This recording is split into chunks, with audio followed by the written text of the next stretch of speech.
Soy el profesor sordo Javier y esta es mi seña. El tema a discutir en esta lección es cultura sorda. Muchas personas se preguntan de dónde viene o cómo se originó el término cultura. En lecciones previas aprendimos de cuáles eran las características, las discusiones que dieron origen al término, de dónde viene, etc. Antes de hablar de cultura sorda o cultura oyente, voy a hacer una pequeña revisión. Vamos a repasar qué significa el término cultura, originado por Taylor en la lección anterior. El término involucra creencias, ideas, opiniones, costumbres. Todos estos elementos están incorporados en la definición de cultura, de los patrones aprendidos por las personas. Es importante que ustedes lo tengan claro, de dónde se originó el término cultura. Ahora vamos a hablar de dónde viene el término cultura sorda. Hay dos perspectivas. La académica desde la comunidad oyente y otra desde la perspectiva de la comunidad sorda. Hablaremos de las perspectivas de la cultura sorda. ¿De dónde se originan estas perspectivas? Hay una académica que es producto de las investigaciones de las comunidades oyentes que se originaron en Estados Unidos. El primero fue Stocky en 1965, donde refiere por primera vez el término cultura. Usa el término por primera vez cultura sorda. Y hablan también de que se refiere a características sociales y culturales. Sin embargo, no hace distinción entre estos términos. Sin embargo, fue el pionero en mencionar la existencia de una cultura sorda. ¿Okay? Seguidamente, tenemos a Schlesinger y Meadow en 1971, quienes plantean que la sordera profunda no es simplemente un diagnóstico médico o una discapacidad, no. Es algo mucho más amplio. Se refiere a un fenómeno cultural, a un fenómeno social, porque involucra otros elementos. El tercero lo tenemos en Venezuela. Se trata de Pietro Semoli, en 1990, quien define lo siguiente de la lengua de señas. La lengua de señas es un sistema arbitrario de señas por medio del cual las personas sordas realizan actividades de comunicación dentro de su determinada cultura. Y dentro de esta cultura hay varios miembros. Y vamos a explicar cuáles son. Uno a nivel audiológico, que se refiere a la pérdida auditiva en mayor o menor grado. El número 2 es lingüístico, se refiere al uso de las lenguas. El tercero es social, se refiere a las costumbres, las tradiciones de la vida social del sordo y de los diferentes grupos. Y la última es político. Tiene que ver con los movimientos asociativos, el liderazgo y la forma en que se organiza la comunidad sorda en términos de sus derechos. Todos estos forman parte de las culturas oyentes. Sin embargo, otro grupo, más adelante, hablamos de Padden y Humphries, en 1988 propusieron lo siguiente, que usamos sordo con S minúscula cuando nos referimos a la condición audiológica y sordo con S mayúscula para referirnos al grupo de personas que comparten una lengua y una cultura. Estamos hablando de aquellos que tienen palabras distintas y no debemos confundirlas, puesto que ahí se explica cómo dentro de las comunidades, los miembros, cuando hablamos, por ejemplo, de personas sordas con S pequeña, ahí no hay una identidad que los caracterice. Por ejemplo, el caso de los adultos mayores que pierden la audición, personas con discapacidad auditiva. Sin embargo, son muy diversos, pero no tienen una identidad cultural específica, que es muy diferente a la definición de personas sordas con S mayúscula. Estamos hablando de tradiciones que se han mantenido por lo largo del tiempo y que las compartimos a nuestros miembros. perspectiva desde la comunidad sorda. Ya explicamos cómo era la perspectiva académica desde el mundo oyente. Ahora vamos a conocerla desde la comunidad sorda. El origen de esta perspectiva del término apareció a través de la lengua de señas británica por influencia británica en 1985.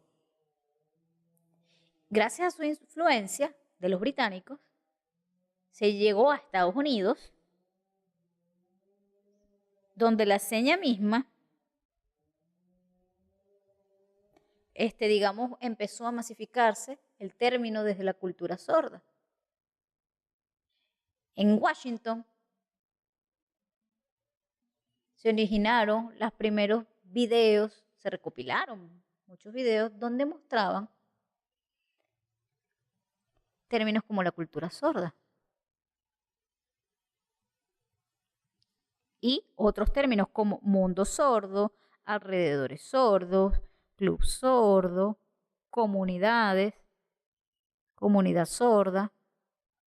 Y estos elementos, estos términos, se vieron reflejados en distintas investigaciones en Inglaterra, sin embargo, y aparecen en algunos periódicos, incluso de las personas sordas, sin embargo, no hay definiciones más precisas sobre el tema, o hasta ese momento no las había.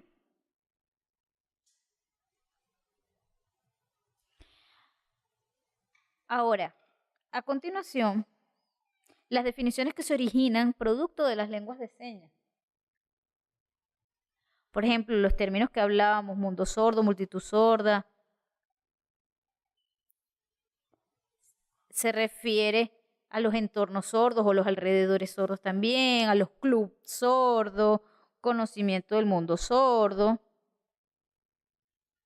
Todos estos términos marcan relaciones internas, es decir, se vinculan entre sí.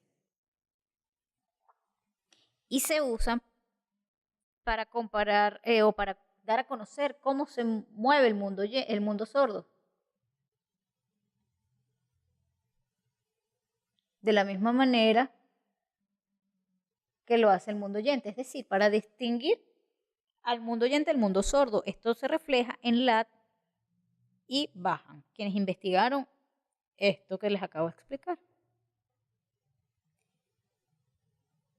Es decir, de esta manera es raro que, sin embargo, en Mahan no se menciona que la señal del sordo y la manera sorda no se distinguen a profundidad. ¿Okay?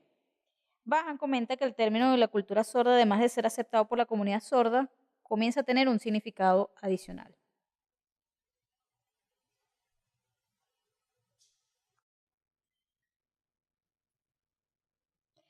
Madden investigó, o dentro de sus investigaciones encontró que hay variaciones dependiendo de la cultura oyente. Por ejemplo, te vas a encontrar gente oyente que te va a decir, oye, tú no tienes cultura sorda. ¿Okay? Esto es un recordatorio de que simplemente este es nuestro mundo en el que tú estás. De ahí la importancia que uno puede estar en el mundo sordo. Esto es importante que lo tengamos claro, que la cultura sorda, pero hay otros aspectos de gran importancia que nosotros manejemos. El primero, étnico. Muchos niños sordos forman parte o nacen o provienen de padres sordos, es decir, de generaciones de personas sordas, y adoptan sus propias costumbres, su lengua, su historia familiar, y esto les genera una identidad característica al igual que otros grupos étnicos. Tienes el caso contrario de otros niños sordos, cuyos padres son oyentes, y con el tiempo, una vez que acceden a la escuela y tienen contacto con otros sordos, ahí se identifican y se genera la identidad sorda. Entonces, decir que no existen culturas sordas en alguno de estos grupos no es cierto. Ambos grupos tienen cultura sorda. Sin embargo, porque comparten un elemento importante que es el hecho de la lengua de señas, el uso de la lengua de señas. Y en este sentido, los grupos étnicos, nos podemos encontrar también que la mayoría, el 90% de las personas sordas se casan entre sí. Es decir, hay muy altos índices de endogamia. Por ejemplo, yo como persona sorda me caso con otra persona sorda, mientras que el porcentaje de matrimonios de sordos con oyentes es menor.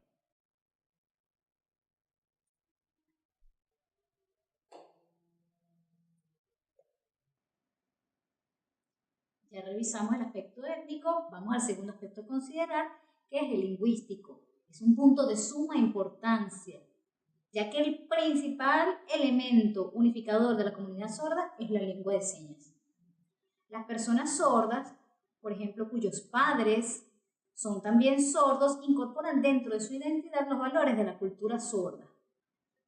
Si contrastamos a esa persona sorda cuyos padres son oyentes, dentro de su identidad este niño sordo tiene una especie de vacío cultural.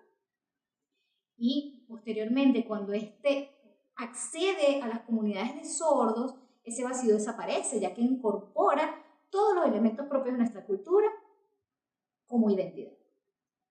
Es importante que lo tengamos entonces muy claro. Depende, por ejemplo, de las diferentes culturas. Por ejemplo, si los padres cuando tienen un bebé le hablan de manera oral, pero no tienen idea de la cosmovisión desde el silencio que tiene ese hijo sordo, es importante que hagan las modificaciones y entiendan que la cosmovisión sorda es a través de la visión. Entonces ya revisamos el aspecto lingüístico, ahora vamos con el tercero, que es el geográfico. Esto tiene que ver con la ubicación donde viven las personas sordas. Como saben, no viven en un solo lugar, están dispersas en distintas áreas del mundo. Tenemos sordas en Venezuela, en Brasil, en distintos países, en fin, cada uno realizando su vida y esparcidos a nivel mundial. Sin embargo, hay un elemento unificador de todos estos sordos. Es un elemento que los iguala y es el uso de la lengua de señas. Ese es el elemento unificador como comunidad. El tercer aspecto, bien importante también a manejar, es la ontología. La ontología es una rama de la filosofía que responde al estudio del ser. Un ejemplo de esto, si por ejemplo nosotros a través de la ontología le damos también continuidad a nuestra identidad, a nuestras historias, a nuestras luchas. ¿Esto por qué se debe? ¿O a qué se debe? Tenemos que ir hacia atrás, a nuestra evolución como comunidad sorda, la fundación de nuestros movimientos asociativos, nuestros logros, nuestras luchas. Todo esto está incorporado en nuestra identidad. Toda esa evolución está dentro de nuestra identidad.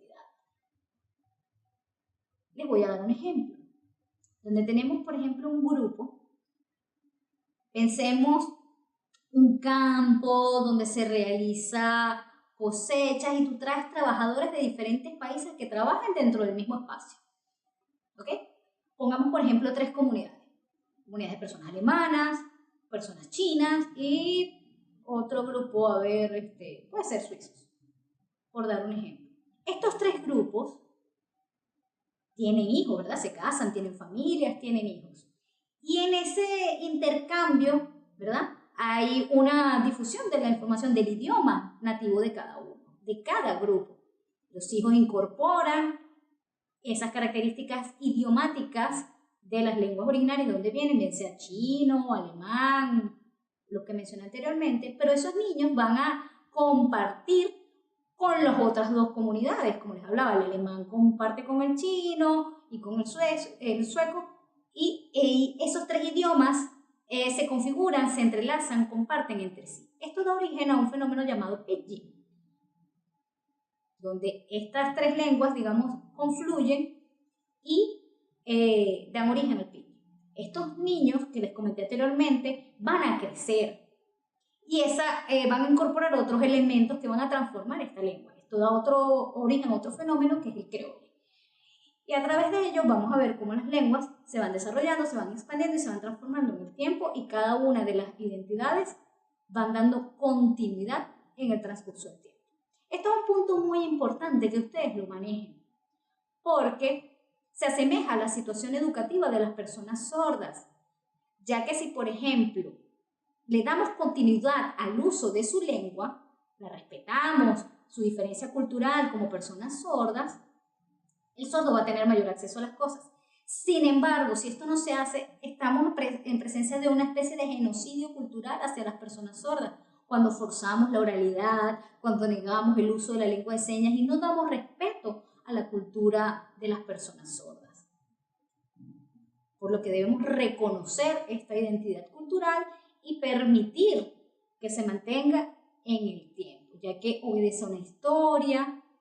Y vamos a comparar, por ejemplo, el caso de Milán, otro ejemplo muy importante, ¿no? Donde hubo una imposición, digamos, de la oralidad dentro de la educación de las personas sordas. Sin embargo, una vez que más adelante se reconoció el uso de la lengua de señas y se le da el derecho a las personas sordas de ejercer su lengua dentro de las comunidades educativas, todas sus luchas, toda su historia, todas sus tradiciones, todas sus experiencias de vida corresponden o se expanden en diferentes contextos sociales. Entonces, todo esto nos permite nuevamente resumir los 4 aspectos que ya conversamos anteriormente que pertenecen a la cultura sorda.